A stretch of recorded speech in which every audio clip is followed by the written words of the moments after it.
Sunrise news के इस video में आप लोगों का स्वागत है। आज अहम मुद्दों पर चर्चा करने के लिए हमारे साथ अमिताभ हैं, हमारे सहयोगी।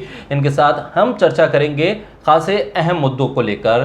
तालिबान ने जिस तरह से अफगानिस्तान में अपनी सत्ता को वापस पाया है, उसके बाद से भारत में आशंकाओं का दौर भी जारी है। लेकिन अब जो भारतीय जनता पार्टी के राज्यसभा सांसद हैं, उनकी तरफ से जो दावा किया गया है उसने सबको हैरान भी कर दिया है और चिंता को और बढ़ा दिया है कि दरअसल वो किस आधार पर इन तमाम बातों को कह रहे हैं। साथ ही आज हम चर्चा करेंगे उत्तर प्रदेश की। उत्तर प्रदेश में नाम बदलने की राजनीति एक बार फिर गरमाई है। विधानसभा चुनाव से पहले विधानसभा का मानसून सत्र बुलाया गया है उत्तर प्रदेश में। हंगामे के बीच ये सत्र की शुरुआत तो हो गई, लेकिन आगे की राजनीति किस तरफ जाएगी, इस पर आज अमिताभ के साथ हम चर्चा करेंगे। अमिताभ, सबसे पहले अफगानिस्तान तालिबान के जो हालात हैं और वहां से जो चीजें निकल कर आ रही हैं, भारत को लेकर खासतौर पर चिंता बढ़ रही है। लेकिन भारतीय जनता पार्टी के राज्यसभा सांसद सुब्रमण्यम स्वामी का जो बयान है कि चीन, पाकिस्तान और तालिबान मिलकर भारत पर हमला कर सकते हैं, ये कितना चिंता को बढ़ाने वाला बयान हम इसे देखें, क्योंकि सुब्रमण्यम स्वामी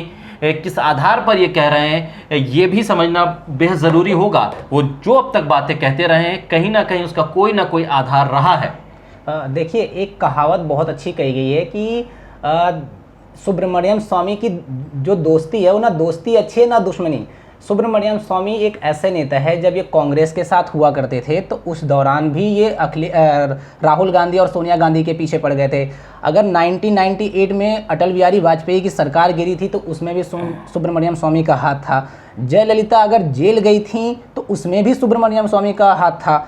तो राहुल गांधी और सोनिया गांधी के पीछे ये थे। अब ये बीजेपी सरकार के पीछे पड़ गए हैं। लेकिन बीजेपी इनको जो एक नया स्ट्रेटजी बना रही है कि उनको बाइकआउट करने के, इनको ज़्यादा महत्व नहीं देना है। क्योंकि अगर आप देखेंगे पिछले कई दिनों से, पिछले कई सालों से सुब्रमण्यम स्वामी बीजेपी से लगातार नाराज़ हैं और उनको लगातार हमला करते नज़र आते हैं। कुछ मतलब कोई भी बयान होता है, कोई भी अंतर्राष्ट्रीय मुद्दा होता है, चाइना की कभी भी बात होती है तो वो हमेशा भाजपा सरकार को या बीजेपी सरकार या केंद्र सरकार को हमेशा ही टारगेट पे रखते हैं। उन्होंने कई बार इस तरीके का बयान दिया। जब कोविड के टाइम पे भी उनके कई ऐसे बयान आते हैं कि ऐसा कुछ हुआ, उसके बाद उन्होंने मतलब सरकार को घेरा। लेकिन अभी कुछ दिन पहले ही रूस ने एक अफगानिस्तान को लेकर बैठक बुलाई थी। उस बैठक में ट्विटर पे ही वो बैठक की बात हुई थी और किसी यूजर्स ने ये लिखा था कि उसमें भारत को रूस ने नहीं बुलाया था, उसमें पाकिस्तान और अमेरिका और क्या नाम है रूस, ये तीन देश थे, उसमें भारत को नहीं बुलाया गया था। जिसको लेके एक यूजर ने किया था कि अगर अफगानिस्तान को लेके इन तीन देशों की बैठक बुलाई जा रही है तो भारत कहाँ है। तो उस पे भी केंद्र सरकार को लेके उन्होंने मतलब बोला था कि आप यहीं से समझ लीजिए कि हमारी स्थिति क्या है विदेशों में। तो रही बात ये कि वो हमेशा ही बोलते रहते हैं। लेकिन बीजेपी इन्होंने अभी कुछ दिन पहले ही वो जैसे मंत्रिमंडल विस्तार हुआ, सबको लग रहा था कि 2019 के बाद जो केंद्र सरकार बनी दोबारा, तो उन सबको लग रहा था कि सुब्रमण्यम स्वामी को मंत्री बनाया जाएगा, लेकिन उनको बनाया नहीं गया, जिससे वो काफ़ी खफा हैं। उन्होंने कई बार कोई भी विधायक के ऊपर या सांसद के ऊपर कार्रवाई करने को लेकर सीधा जेपी नड्डा को टैग करके बोलते हैं। लेकिन जेपी नड्डा भी उनके किसी भी उसको क्या कहते हैं, उनको किसी भी प्लान को या कह लें या कोई भी उनके काम को, किसी स्टेटमेंट को नहीं मानते, जवाब नहीं देते। हाँ, जवाब नहीं देते हैं। उसके बाद अब बीजेपी उनके लिए सिर्फ एक ही रास्ता अपना चुकी है कि जैसे बीजेपी को ये लग रहा है कि हम इनकी मुसीबत क्यों मोल लें। हम बीजेपी का ये प्लान है, अगले साल अप्रैल में इनका कार्यकाल हो जाएगा पूरा राज्यसभा का। बीजेपी इस पे भी विचार कर रही है कि क्या इनको हम दोबारा राज्यसभा भेजें या नहीं भेजें, क्योंकि बीजेपी नहीं चाहती कि ऐसा ले रही बात अब अफगानिस्तान की जो स्थिति अभी फ़िलहाल है वो बहुत ही ख़राब है। लोग वहाँ से भाग रहे हैं। अभी हमें इतनी ऐसी तस्वीरें सामने आ रही हैं जिसको देख के एक बार भारत में रह रहे लोग रूह कांप जाती है। अगर आप देखेंगे जैसे कहीं पे बाढ़ आता है, कहीं पे कोई घटना घटती है, हम उससे ज़्यादा कनेक्ट क्यों नहीं पाते, क्योंकि हमारी दूरी ज़्यादा होती है। लेकिन अफगानिस्तान में जो कुछ घट रहा है उसको हम यहाँ पे रह के भी महसूस कर सकते हैं, क्योंकि वहाँ की जो तस्वीरें हैं बहुत ही डरावनी है। लोग कह रहे हैं कि तालिबान भी ये कह रहा है कि हम पहले की तरह शासन नहीं करेंगे, क्योंकि उसका जो शासन था वो सबने देखा है कैसी क्रूरता भरी होती है। शरिया कानून लागू करने के बाद वो महिलाओं को बाहर निकलने के लिए रोक लगा दिया था, बिना बुर्के के दाढ़ी रखना अनिवार्य कर दिया था, सब कुछ। तो वो उसी कानून जो जिन्होंने तालिबान के उस कार्यकाल को देखा है वो सब इस बात से डरे सहमे हैं कि कहीं ऐसा ना हो कि फिर दोबारा वही चीज़ हो। हालांकि तालिबान ये बार बार कहने की कोशिश कर रहा है कि हम इस बार ऐसा नहीं करेंगे, हम एक शांति के साथ काम करेंगे, हम शांति से समझौता करेंगे, सब कुछ आराम से करेंगे। अभी उसका बयान आया कि हम अपने ऑफिस में महिलाओं को भी शामिल करने की बात कर रहे हैं, सब कुछ आ रहा है, लेकिन लोगों में विश्वास नहीं हो पा रहा। विश्वास नहीं हो। जैसे वो तस्वीरें आ रही हैं कि मतलब वो बंदूकें लहरा रहे हैं और रॉकेट लॉन्चर लेके चल रहे हैं, वो सारी चीज़ें लोगों में भयावहता पैदा करी। आपने वो भी वीडियो देखा होगा जिसमें एरोप्लेन से 3 लोगों के गिरने का वीडियो। अगर इतनी खौफ है, मतलब लोग अगर उसमें भी बैठ के भागने की कोशिश कर रहे हैं, तो इसका मतलब तालिबान से लोग डरे हैं।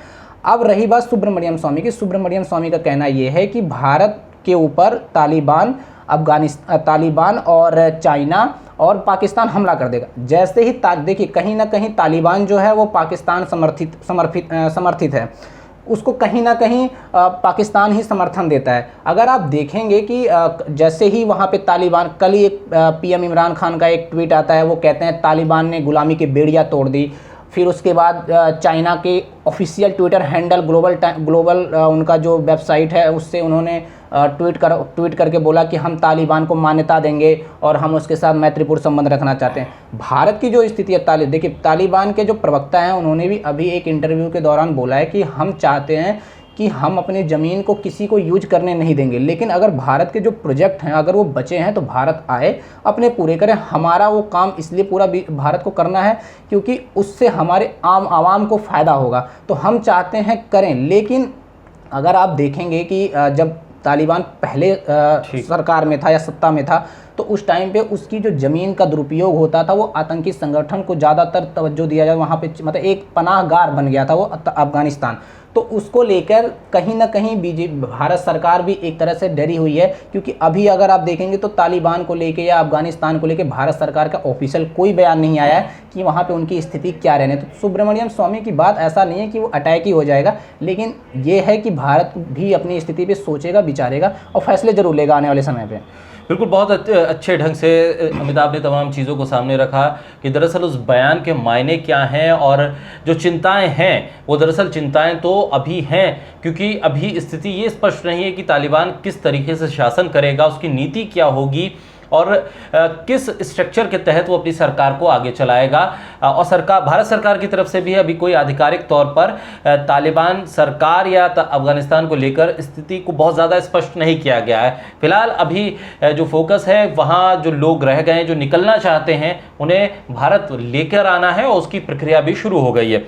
अब थोड़ा अगले सेगमेंट की तरफ हम बढ़ें और बात राजनीति की करें, और बात राजनीति में उत्तर प्रदेश की राजनीति की करते हैं, जहां नाम बदलना अब शुरू हो चुका है। शहरों के नाम बदले जाएंगे और शहरों के नाम बदलने का असर क्या आने वाले विधानसभा चुनाव पर पड़ेगा? क्या नाम बदलने की राजनीति चुनावी एजेंडे के तौर पर इस्तेमाल की जा रही है? ये अब हम अगले सेक्शन में इस पर चर्चा करेंगे। अमिताभ, उत्तर प्रदेश में, हालांकि देश भर में भी ये स्थिति रही है कि नाम बदले जाते हैं। प्रधानमंत्री के नाम पे स्टेडियम पहले किसी और नाम पे होता था, फिर प्रधानमंत्री के नाम पर हो गया। राजीव गांधी खेल रत्न पुरस्कार का ही हम हालिया उदाहरण ले लें तो वो नाम पहले राजीव गांधी पे था, फिर मेजर ध्यानचंद पे हो गया। शहरों के नाम बदलने की सियासत भी पूरे भारत में रही है, पुरस्कारों के नाम बदलने की भी सियासत रही है। लेकिन अब उत्तर प्रदेश में जो ये अब नाम बदलने की प्रक्रिया शुरू हुई है, क्या ये विधानसभा चुनाव से पहले एक एजेंडे के तौर पर पेश किया जा रहा है कि इसके इर्द गिर्द एक माहौल बनाने की कोशिश हो और उसके ज़रिए चुनावी मैदान में उतरा जा सके?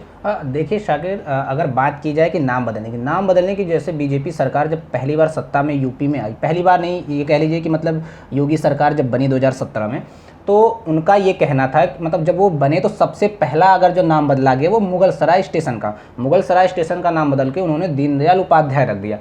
उसके बाद फिर नाम बदल, लेकिन देखिए एक चीज़ मैं यहाँ पे स्पष्ट कर दूँ कि नाम बदलने से सिर्फ नाम नहीं बदले जाते, उसमें पैसे कितने आते हैं वो भी बहुत बड़े मायने रखते हैं। फिर योगी सरकार ने क्या किया, प्रयागराज का नाम बदल के इलाहाबाद से प्रयागराज रख दिया। सिर्फ इलाहाबाद का प्रयागराज नहीं रखा, वहाँ पे जो 4 रेलवे स्टेशन थे उनका भी नाम बदल दिया गया। जो वो इलाहाबाद घाट था, प्रयागराज घाट था, उसका नाम बदल के प्रयागराज संगम कर दिया गया। फिर उसके बाद ये नाम बदलने की जो परंपरा रही ये चलती रही। कई सारी जगहों के नाम बदलने की कोशिश करेगी। आगरा के, हाँ ये एक चीज़ इसमें बता दो, जैसे अभी आज जो जिला पंचायत की तरफ से ये भेजा गया प्रस्ताव कि अलीगढ़ का नाम बदल दिया जाए और फिर क्या नाम है, मैनपुरी का नाम बदल दिया जाए। तो ये नया नहीं है, अलीगढ़ का जो नाम बदलने की बात चल रही है, ये जब वो क्या नाम है, यहाँ पे सीएम थे अलीगढ़ के ही रहने वाले, अलीगढ़ में ही उनका जन्म, कल्याण सिंह का जब जन्म अलीगढ़ में ही हुआ था, उसके बाद जब वो सीएम बने थे तब भी ये बात उठी थी कि अलीगढ़ का नाम बदल दिया जाए, लेकिन हालांकि बदलाव तो नहीं हुआ। अब क्या है कि फिर से बदलने की बात चल रही है। सिर्फ अलीगढ़ या मतलब जैसे अभी कुछ दिन पहले फिरोजाबाद का नाम बदल के चंद्रनगर करने की बात आई थी, वहाँ पे भी जिला पंचायत जो अभी नई नई बनी है उन्होंने ये प्रस्ताव आगे बढ़ाया था। इधर भी यही चीज़, जैसे मैनपुरी की बात कर रहे हैं, मैनपुरी के बाद आजमगढ़ की भी बात बदलने की चल रही थी, आगरा की बदलने की चल रही। देखिए चुनाव 2022 में है और हर हथकंडे अपनाए जाएंगे तो चुनाव में कि जैसे भी तिकड़म, जो भी तिकड़म करनी हो, चाहे जैसे ही करना हो, हर पार्टी अपने तरीके से ये तिकड़म अपनाती है कि इससे ये हमारा वोट बैंक मजबूत है। क्योंकि बहुत सारे लोगों को ये लगता है कि इससे हमारी संस्कृति बचाई जा रही है, इससे हमारी जो चीज़ें हैं कि हमें इतिहास में ले जाके हमारी चीज़ों को उजागर किया जा रहा है। तो इससे लोग खुश होते हैं, बहुत सारे ऐसे लोग हैं जो इससे खुश होते हैं, बहुत सारे लोगों में नाराज़गी भी होती है। अभी आप देखेंगे कि कुछ दिन पहले योगी आदित्यनाथ ने मुलायम सिंह यादव, अखिलेश यादव को लेकर एक टिप्पणी की थी, अब्बा जान को लेके। उस पर अखिलेश यादव ने बहुत ज़बरदस्त टिप्पणी की थी, उन्होंने इसका विरोध किया था। फिर उस पर योगी आदित्यनाथ की टिप्पणी आती है कि अब्बा जान कहने से क्यों दुखी हो रहे हैं, आप तो उन्हीं को वोट बैंक लेंगे। तो ये सारी चीज़ें, अब चुनाव आ गया है, ऐसी बयानबाजी, नाम बदलने की प्रक्रिया, ये मतलब चुनाव दर चुनाव मतलब होते आए हैं और ये चलता रहेगा। 2022 चुनाव जैसे ही ख़त्म होगा, नाम बदलने की जो सारी प्रक्रिया ये अपने आप ठप हो जाएगी। फिर चुनाव जब जैसे ही नज़दीक आने होगा, जैसे पंचायत चुनाव, कोई और चुनाव, उपचुनाव, फिर नाम बदलने की प्रक्रिया तेज़ी से चल पड़ेगी। बिल्कुल अमिताभ, और जहाँ से जिक्र जिस तरह से आपने कहा, फिरोजाबाद का आपने जिक्र किया, हमारी टीम अभी गई थी। हालात देखे, नाम बदलने के बाद ज़मीन पर वो जो सुविधाओं के नाम पर तमाम वोट लिए जाते हैं, लेकिन आखिर में जब एजेंडा नाम बदलने का सेट किया जाता है तो सुविधाएं तो मिल नहीं पाती हैं और नाम ही रह जाता है। ऐसे में एक तरह से छल नहीं होता आम मतदाताओं के साथ? देखिए, मैंने पहले ही आपको बताया कि नाम बदलने से सिर्फ नाम नहीं बदल जाते, उसमें पैसे बहुत खर्च होते हैं।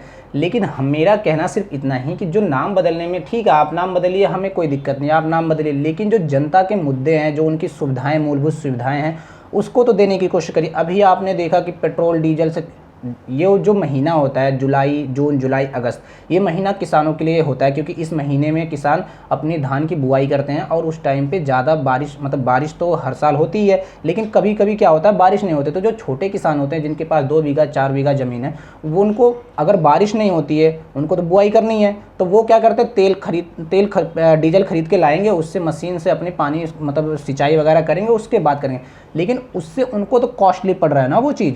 तो आप जो नाम बदलने में पैसा खर्च कर रहे हो, जो सिर्फ घोषणाओं में खर्चा कर रहे हो, जो अलग अलग चीज़ों में खर्चा कर रहे हो, उन सब चीज़ों को, जैसे आपने प्रधानमंत्री मोदी ने 2000 रुपये किसानों के खाते में 9वीं किस्त अभी कुछ दिन पहले ही डलवाई, ठीक है, अच्छी चीज़ है। ये चीज़ें ऐसा नहीं कि सिर्फ पहली बार केंद्र सरकार के, अगर आप देखेंगे तो जो उड़ीसा की सरकार है, नवीन पटनायक सरकार, वो हर साल किसानों को क्या नाम है, शायद मैं एग्जैक्ट एकदम कंफर्म नहीं हूँ कि कितनी वो देते हैं, लेकिन इतना मुझे पता है कि वो 9000 या 12000 रुपये हर साल किसानों को वो देते हैं। तो जैसे वहाँ की जनता भी खुश है, लेकिन मैं आपसे यही कह रहा हूँ कि जैसे आप 2000 रुपये उनके खाते में डाल रहे हो, ऐसे पैसे जब आप उनके खाते में डालोगे तो उससे उनको सीधा पैसा मिलेगा, सीधा फायदा मिलेगा। अगर आप देखोगे फसल बीमा योजना, उससे सूखा पड़ जाता है, किसान भटकता रहता है कि सूखा पड़ गया, उसके लिए वो बीमा करवाया था, उसके लिए वो भटकता रहता है, लेकिन उसकी कोई सुनवाई नहीं होती, कहीं कुछ नहीं होता, होती भी है तो अगले साल, कहीं 2-3 साल बाद होती है। गन्ना की फसल के जो पैसे होते हैं वो नहीं मिल पाते हैं। हर चीज़ आपने बोला था कि हम ऐसे कर देंगे, वैसे कर देंगे, ये कर देंगे, हम वो कर, ठीक है आपने कहा, हर पार्टी कहती है, सब कुछ कहते हैं, सब कोई कहता है, लेकिन सिर्फ इतनी सी बात है कि अगर आप नाम बदलते हैं तो वहाँ के दस्तूर तो बदल दीजिए, वहाँ के हालात तो बदल दीजिए, वो आप कर नहीं रहे हैं, सिर्फ आप नाम बदल रहे हैं। बिल्कुल, उत्तर प्रदेश में जिस तरह से नाम बदलने की सियासत है अमिताभ, आप अगर किसी के नाम पर कोई चीज़ रखना चाहते हैं तो कम से कम एक नया उसको बनाइए, नए तरीके से उसे डेवलप कीजिए। अगर आप किसी शहर का नाम बदलना चाहते हैं तो एक नया शहर बसाने की कोशिश कीजिए, ताकि लोगों को सहूलियत भी मिले। आप अगर पुरस्कार का नाम बदलना चाहते हैं तो एक नया पुरस्कार घोषित कर दीजिए। पुराने को बदलने की जगह अगर आप नया करने की कोशिश करेंगे तो शायद ज़्यादा बेहतर होगा, क्योंकि हम देख रहे हैं कि जिस तरह से लोगों को सुविधाएं देने के नाम पर स्मार्ट सिटी की बात कही गई थी, लेकिन हम देख रहे हैं उत्तर प्रदेश में हमारी टीम जा रही है, स्मार्ट सिटी जिन जिन जगहों को बनाया गया या कहा गया, सुविधाएं तो वहां पर भी बहुत बेहतर नहीं है। हाँ, देखिए, प्रधानमंत्री मोदी ने कुछ सालों पहले बोला था कि हर सांसद अपने संसदीय क्षेत्र में एक गांव को गोद लेगा और वो हर साल ऐसा करता रहेगा। एक दिन ऐसा आएगा कि हम गाँव को ही स्मार्ट बना देंगे। लेकिन उसका क्या हुआ, हम सब ने देखा। जिस गांव को प्रधानमंत्री नरेंद्र मोदी ने भी लिया था, उसका भी विकास कितना हुआ है वो हम सब ने देखा है। मेरा सिर्फ इतना कहना है, या मैं इतना ही कहना चाहता हूँ कि जैसे आपने बोला कि नाम बदल जा रहा है, आप कोई नया पुरस्कार का नाम रख दो, वो उससे बड़ा कर दो।